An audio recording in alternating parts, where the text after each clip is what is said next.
What song is this? Yeah, hey, welcome back to the AF Minicast, the best podcast on the app. I'm the graphic gangster. That is Small and Zanny. And then, of course, from the kitchen table, Mr. Cory G.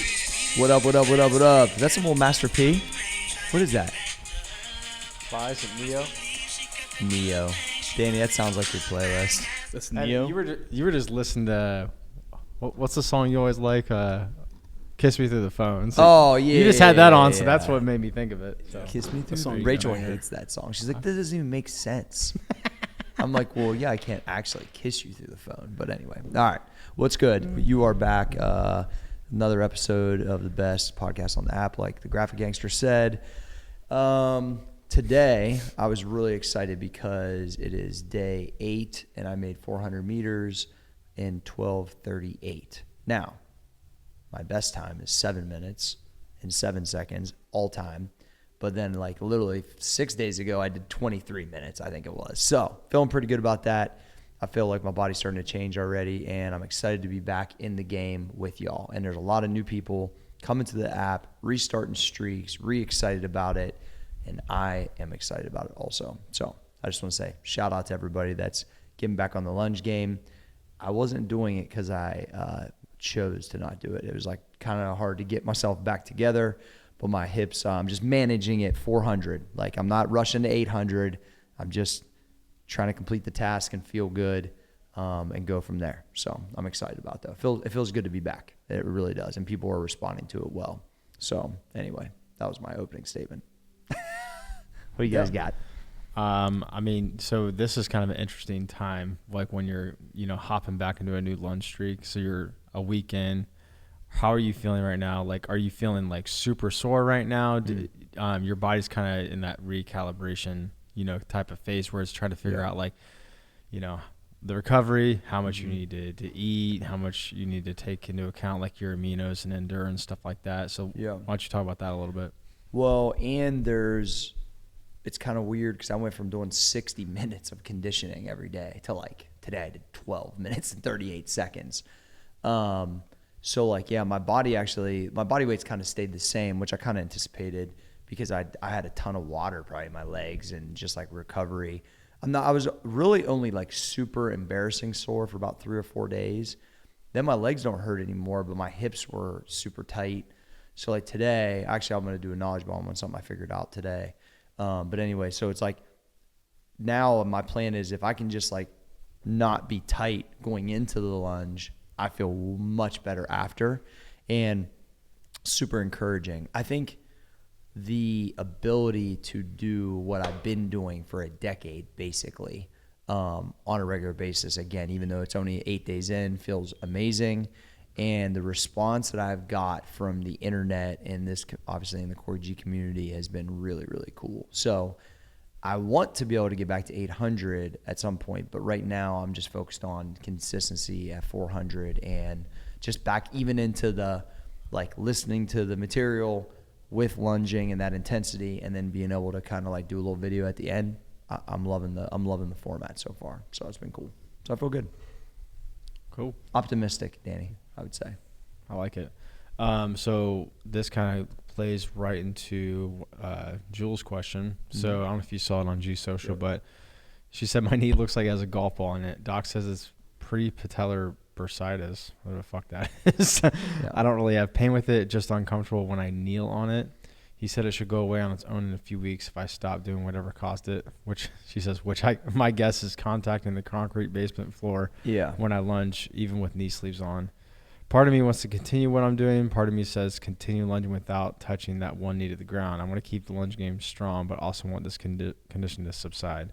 So what's your kind of 2 cents? I had this problem before I started wearing knee sleeves back in the day, especially when I was really pushing the pace. I was probably banging my knee way too hard. And then I started realizing, like, I think Jake Holland told us how much 800 meters is like stepwise. Well, his is like 1 to 2, but it's like over 500 reps or something crazy, right?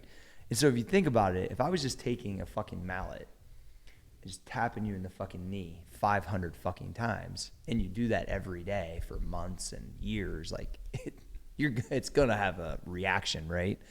So I think being mindful of that Because I remember hitting the track like that and then going to the field, like it felt a lot different just purely because of that mild little impact. So you got to think anything you're doing repetitive, there's going to be potential drawbacks. Now, the body reacting to it and it becoming normal is awesome because you get like a whole nother level of fitness. But any overuse categories, which is a lot of how we train because we're drilling a lot of the same stuff, you're going to have some things that could go haywire from time to time. So I would say maybe you could take a break. It depends on what kind of streak you got. Or like I said, like make sure your knee sleeves are beefed up a little bit more. I mean, with Jake's knee sleeves, Jake Holland's knee sleeves, they actually have like almost like a mini volleyball pad. Mm-hmm. So maybe you do that. That's what I would recommend, Jules. So cool. Anything on that? Cole, good? Just do whatever feel good. Yeah. Just keep the streak going. Yeah. Do whatever. Don't fucking kill your knee, but I mean, if it fucking hurts and you maybe go away, maybe just slow it down, just be be smart, more conscious, or get one of those like crash pads or something like that. Yeah, get a volleyball pad, get knee pads from the lunge guy. From the lunge guy, yeah. Shout out. Another lunge thing to address here from Gary Lee. Any idea what could possibly be causing my lower back to get really tight while lunging? So I think this kind of, goes into like the different lunge patterns, the length of your stride. Are you doing them correctly? Like shit like that. So why don't you've been kind of utilizing more of a shorter stride specifically because of your hip and not Shorter having to stroke. labor and shit. Yeah, you're used to that. So why don't you talk about that a little bit? Jesus. Actually, today's the first day where I kind of widened it out a little bit. And I kind of stepped out to the side because I was like trying to like get a pump in a little different spot. But I've done 7 days with a shorter stride. I think also, once again, like your hip flexors could be tight. Cole was talking about is like foam rolling, which he can go over. Like you might have to just like kind of add or subtract some things, change some patterns, figure out like what's tight or weak. Once again, you're drilling the same plane, so you have to be that's why the step patterns are super important. Like step across, step wide out to the right. Then the pocket lunges, maybe you do have to foam roll before. You might have to figure out like what's making that happen because it's probably something like that. So cool.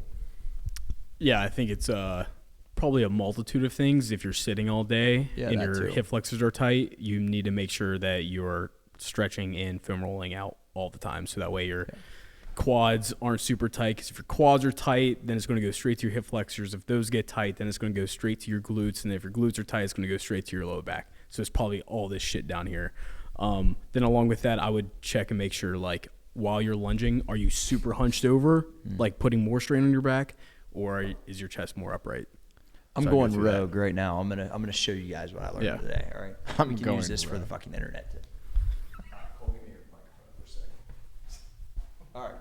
So one of the things about me of why I think my hips were kind of fucked up was that I have no labrum in this hip. So that's what holds the, like, basically in the joint. So this one overworks and then basically gets tight. So this one's the one that hurts, but this one ended up hurting. But then when I get actually hurt, this one goes haywire. So I learned this thing today. Actually, I'll go this way so you can see. Where if you're this is the one that's overworked. Let me go this way so you can see, Kyle. Hold on. This is not very smooth, but it's got to be smooth, I swear. All right. So you take this one on the base, on the bottom, and keep it kind of crunched up so it's not like doing anything. This one here straight. Now, they were talking about how the diaphragm has something to do with this too. So what I'm doing is I'm breathing into basically the right side of my rib cage, and then this one is already kind of like tightened up here, so it's like kind of taking it out. Then I'm forcing my leg this way, so I'm like forcing it essentially out of the joint, and I'm rolling it. So I'm taking my hip and I'm rolling it this way as I'm forcing my heel. So right here, this is stretching my QL, and I guess it's doing some weird shit to your psoas to make it like basically calm down. So essentially this right here, I'm taking that, I'm stretching it, and it feels crazy. It feels like right on the top of my glute, but like inside. So I'm pushing it like that, right? So that's stretching the thing that's tight, but really like deactivating one thing and activating the next. Then I'm going to go over to the side that actually is fucked up because it needs more stability. So I'm going to go here on this side, keep the same thing here, and I'm actually going to do an iso on this because this is the one that's fucked up. So then this one is creating stability for my adductor, almost like a Copenhagen type of thing. And so basically I'm doing stretching and deactivate the thing that's pissed, add stability to the side that needs it. And then when I get up, I feel amazing. Smooth. Yeah. Just real quick, yeah, this is not a sex toy. This is a very effective toy right here. Yes, but it's not a sex toy. It may look, I mean, whatever. You could possibly use one. I don't know. Like, experiment if you want. But I would say the essential recovery packet is you need a foam roller, not one of these. You need the one with the spikes on it, the super thick one.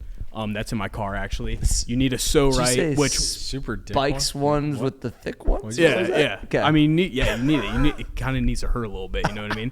For sure. Then you need a right, which we should like do a partnership with them. Yeah, like, for real. for If sure, you don't I have agree. a right, you absolutely need one of those. Yeah. And then you need a lacrosse ball, which if you go to the track, most of the time you'll probably find a lacrosse ball just randomly out there. So snag one of those and then fucking drill that multiple times a day before you lunch, after you lunch, while you're sitting at work, do it at lunch. Then whenever you go home, just do it all the time. Yeah. Actually, give me that right. I'm just in the demonstration mode right now. There.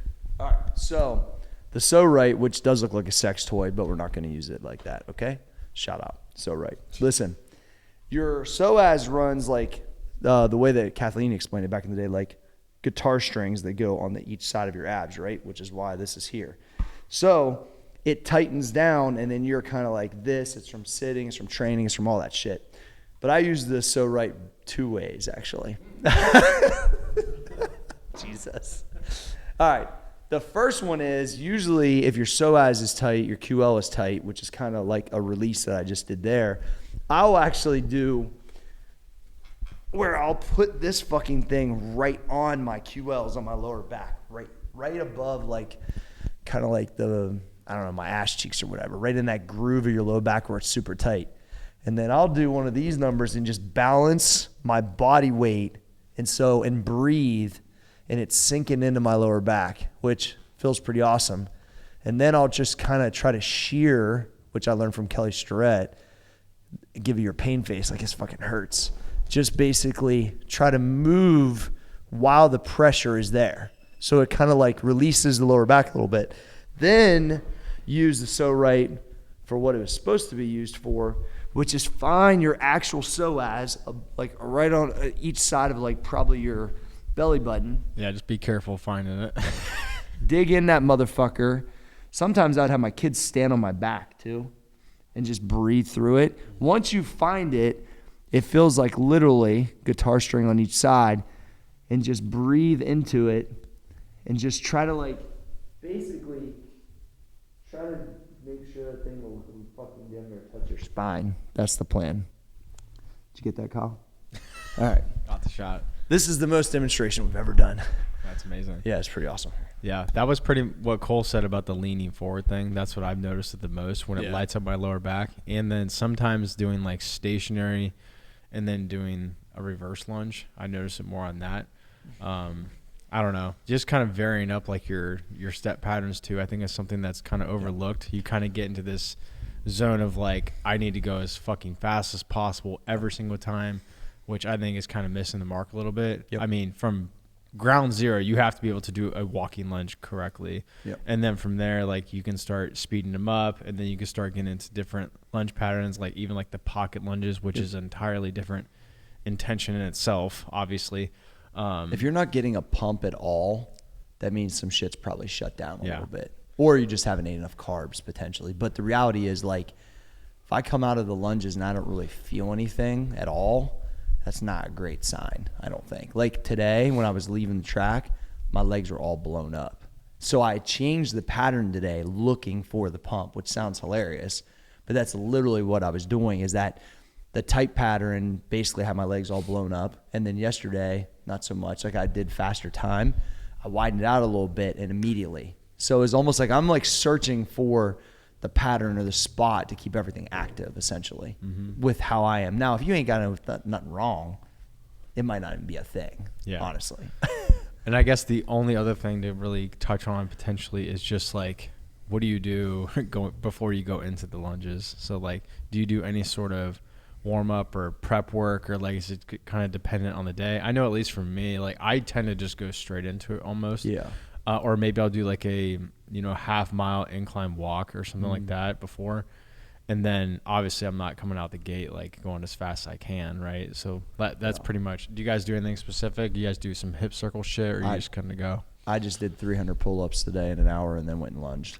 I did no warm-up. That was my warm-up. My body was already like, honestly, I think all the hanging had everything stretched out anyway. So I was like, just felt real active and jumped on and killed it. So yeah, cool. No. Cool. Any warm-up routines or anything for lunging? I know you got hip circle sometimes, but hip circle, being a linebacker coach, foam rolling, just literally anything to warm up to where you feel good. That's the biggest thing. If they don't fucking feel good, warm up or do something different. Yep. Yeah. Facts.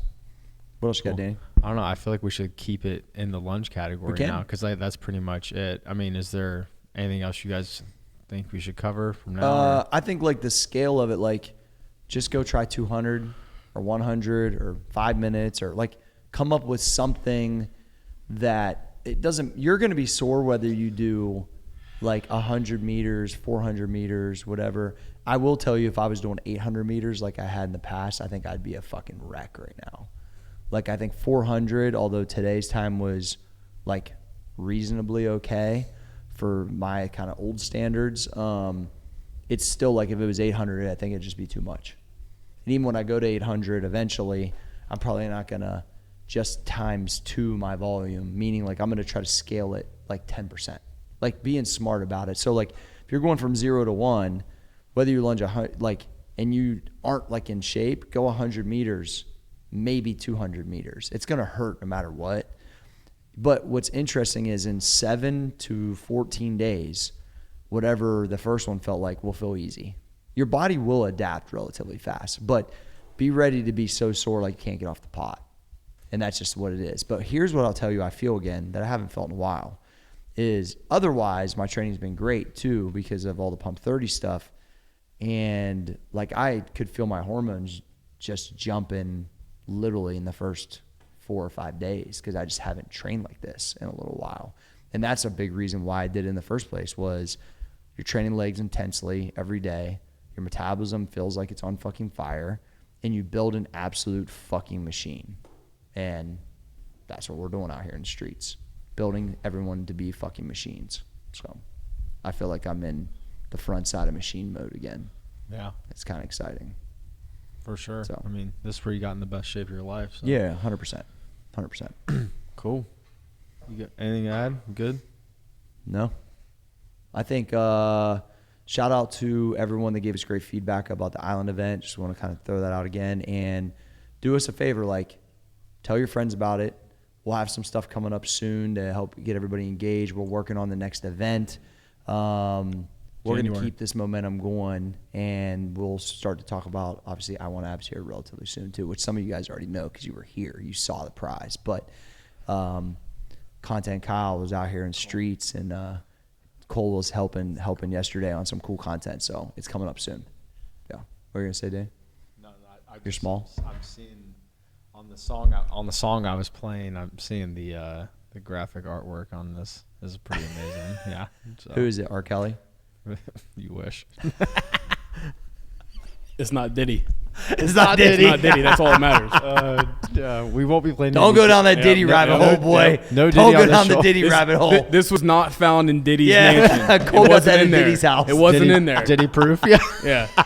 They should come out and do a promo like these are not Diddy's house. It would probably kill it. Here, I also want feedback on this content we're thinking about doing for an ad. So if you guys made it this long in the mini cast, then you'll know. Like, all right, G, what's your idea? So we talked about doing an ad on if you have a dicky-do problem. Wow, we're going here. No, we're going there. And so I thought about doing an ad that says, if your stomach sticks out further than your dicky do, then you obviously need the pump 30 and lunge. I'm being serious. And the second one is if you can't see your wiener, right? We talked about that too. I mean, this is shit we say around here fucking around about how we can help people that need to get their shit together. And I just wonder how that would be received. You guys saw me on Instagram. Option A or option B? A. We're still talking about not being able to see your wiener and getting your life together. But the reality is, would it be, or should we do an A/B test? Like, so I give you a rate. Listen, do you have a dicky-do problem? You might.